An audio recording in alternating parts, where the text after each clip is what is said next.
कल आपको अशोक के कलिंग युद्ध के बारे में बता दिया था। उससे आगे है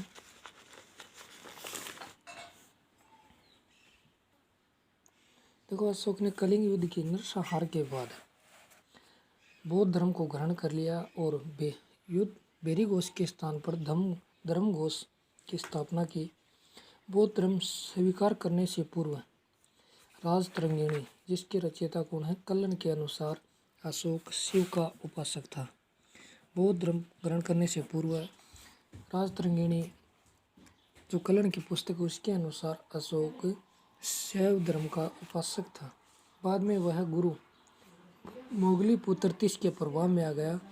बराबर की पहाड़ियों में अशोक ने आजीविकों के निवास हेतु 4 गुहाओं का निर्माण करवाया, जिनके नाम थे सुदामा,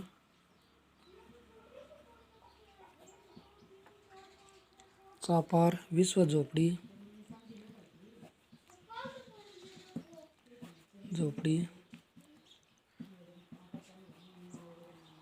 और करण। ये 4 गुफाएं थी,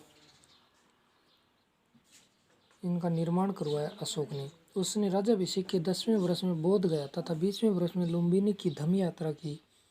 रूमनदेही अभिलेख से विदित होता है कि उसने वहाँ भूमि की दर 1/6 से घटाकर 1/8 कर दी थी। अशोक के शिलालेखों में चोल, चेर, पांडे और केरल के सीमावर्ती स्वतंत्र राज्य बताए गए हैं। राज्याभिषेक से संबंधित लघु शिलालेख में अशोक ने स्वयं को बुद्ध शाक्य कहा है। अशोक ने स्वयं को क्या कहा है? बुद्ध शाक्य कहा है। धम्म, अशोक का धम्म क्या था? अशोक ने मनुष्यों की नैतिक उन्नति हेतु जिन आदर्शों का प्रतिपादन किया उसे धम्म कहा जाता है।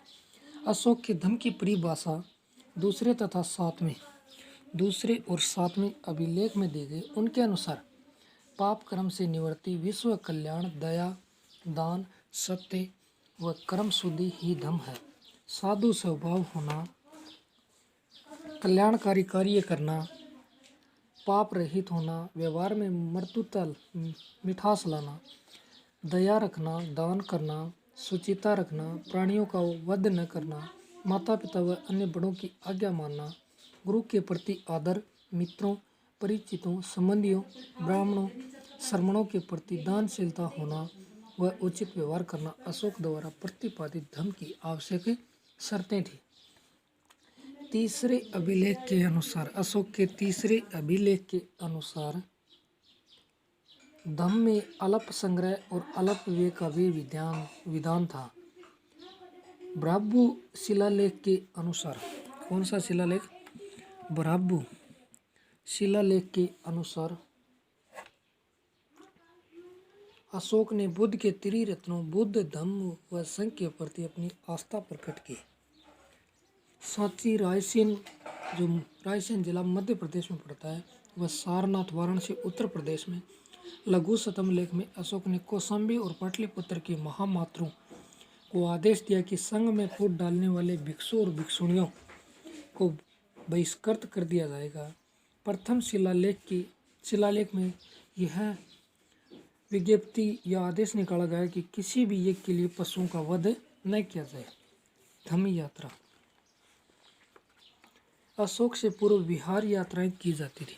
अशोक से पहले विहार यात्राएं की जाती थी, जिनमें राजा पशुओं का शिकार करते थे। अशोक ने इनके स्थान पर धम्म यात्रा का प्रावधान किया, जिसमें बौद्ध स्थानों की यात्रा तथा ब्राह्मणों, श्रमणों व व्रतों को सवर्ण दान किया जाता था। अनुसंधान, अशोक के काल में राज्य के कर्मचारियों, प्रादेशिकों, राजकों और युक्तकों को प्रति 5वें वर्ष धर्म प्रचार हेतु यात्रा पर भेजा जाता था, जिसे लेखों में अनुसंधान कहा गया। धम्म महामात्र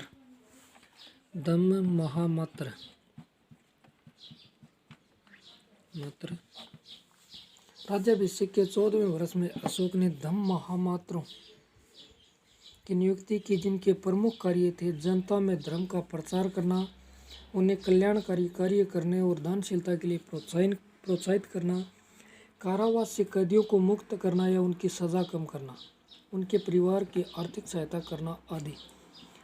अभिलेख।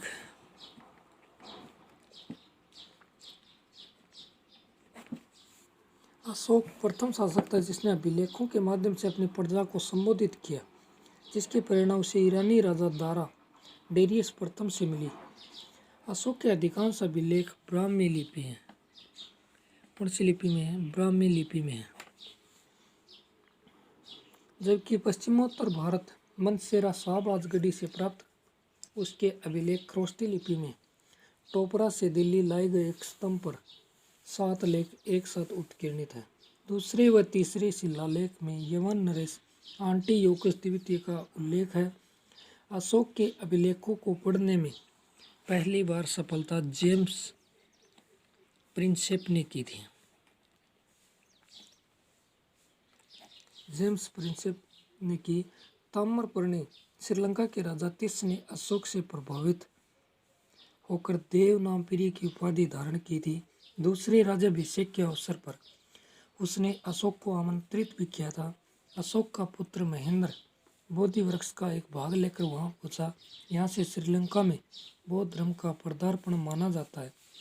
40 वर्ष शासन करने के बाद 232 ईसा पूर्व में अशोक की मृत्यु हो गई।